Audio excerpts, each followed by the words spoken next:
Well, good morning, everyone. My name is Robert Garcia. I am the ranking member for the Oversight Democrats.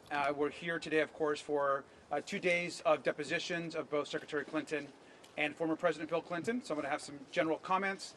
We will actually be back out here to answer any questions once we've actually started the depositions, but we wanted to make some brief comments right now, and then we'll go ahead and go in and start. Let me just begin by saying that Oversight Democrats, from day one, we have said that we want to talk to anyone, any person with information about Jeffrey Epstein, about his crimes, about how he was able to get so much wealth. We will talk to any single person, whether that is a Democrat, a Republican, how much wealth they have, how powerful their position is. We want to talk to anyone. So we're happy to be here, and we're glad that both Secretary Clinton and former President Clinton are willing to talk to this committee.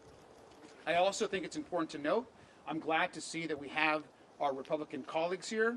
As a big group of them, I wish they would have joined us at the Les Wexner deposition, but I'm glad that they're here now to get questions answered. That is an important part of our investigation. Let me just add that as it relates to Secretary Clinton, who's here today, she has been very clear. She's never met Jeffrey Epstein. We have no evidence of her having any interactions with Mr. Epstein. And so I think that's important to note as we walk into this deposition. But I also want to say, which I think is very important, that at this very moment, the Department of Justice continues to lead a White House cover-up. And we're going to be demanding, even over these next few days, that the remaining files that have not been released get released to the public.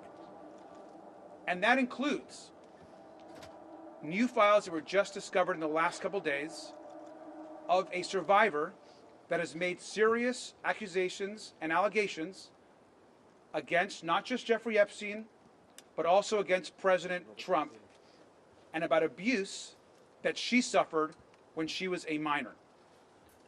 We have seen the DOJ files and the archive manifest that clearly shows that the interviews and information around this survivor have been removed and are missing from the DOJ files. Where are these files? Who removed them? Those questions have to be answered.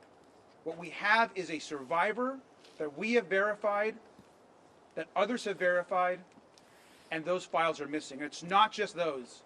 It's an additional 50% of files that are missing. It is unconscionable, it is illegal, and Pam Bondi and the President need to answer to where those files are.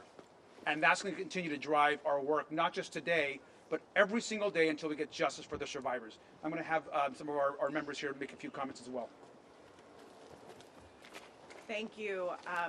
It is abundantly clear that this is the most egregious cover-up in American history. The recent reporting by the New York Times, NPR, and other media outlets that have verified this, demonstrating that the Department of Justice, in addition to violating the law over and over again, as they refuse to release the full and unredacted files, have withheld 50 pages of allegations against President Trump. This cover-up needs to end immediately. I am glad that we are here today as part of this ongoing investigation, because we will accept any information that anybody can give us about Jeffrey Epstein's vast child sex trafficking operation. I just want to say that young people in this country are watching right now.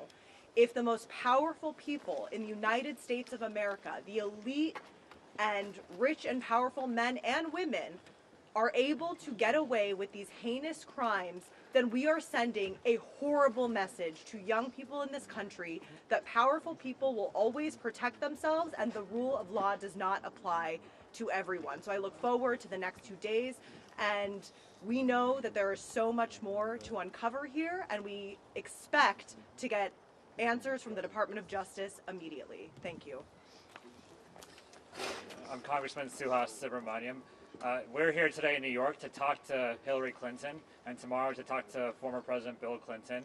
I want to make clear that there were no Republicans in Ohio to talk to Les Wexner, who bankrolled the Epstein's fortune for the most part and allowed a lot of his crimes to happen. Yet Hillary Clinton, who maintains that she doesn't recall meeting Jeffrey Epstein, is here today, and we have a lot of Republicans here today. That underscores to me the partisan nature of what some of the Republicans on our committee and in Congress are doing and the way they're approaching this investigation.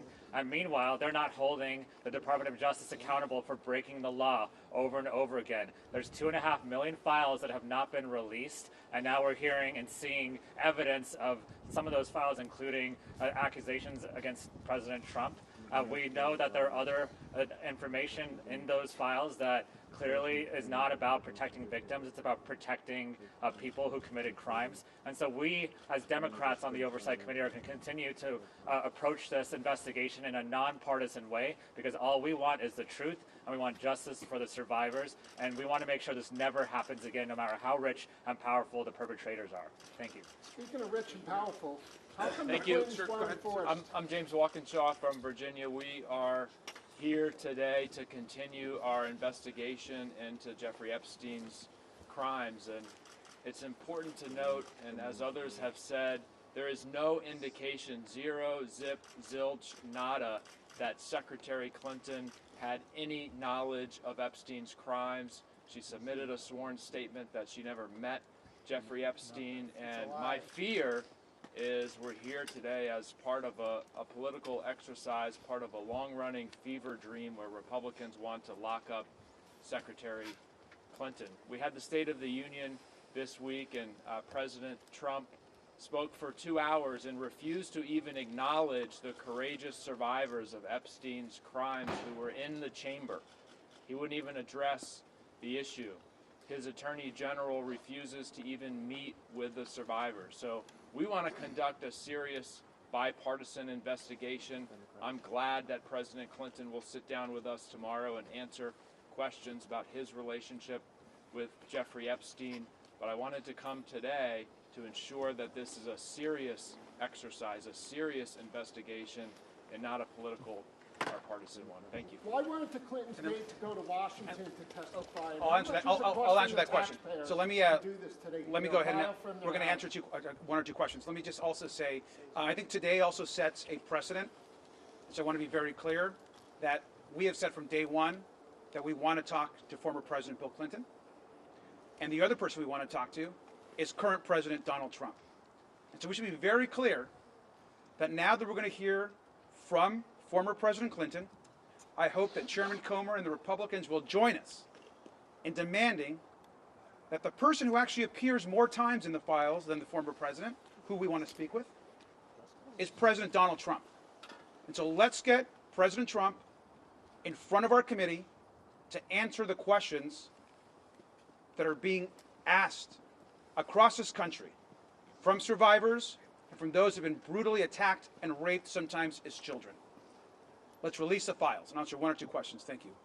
So should the Clintons have come forward sooner to testify and be deposed in front of the committee? And also, what are the discussions with Republicans about bringing other administration officials like Lutnick, who are mentioned in these files, before lawmakers? We want to hear from Howard Lutnick. Howard Lutnick, of course, said that he stopped communicating with Epstein, our Commerce Secretary, then goes on to visit Epstein's island, communicate with him, go into business with him, all of which was not disclosed. He should not be the Commerce Secretary right now.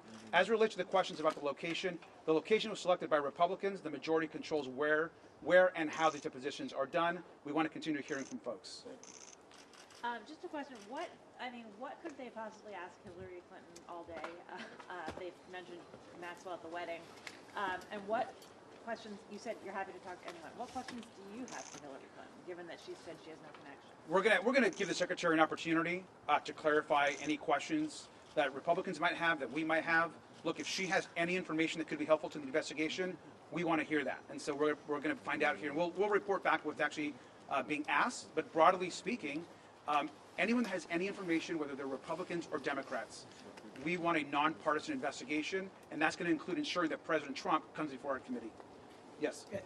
Do you have questions about the Clinton Global Initiative and the fundraising involved? There's going to be questions asked about that. So thank you very much. We'll come back out. Thank you. Hillary Clinton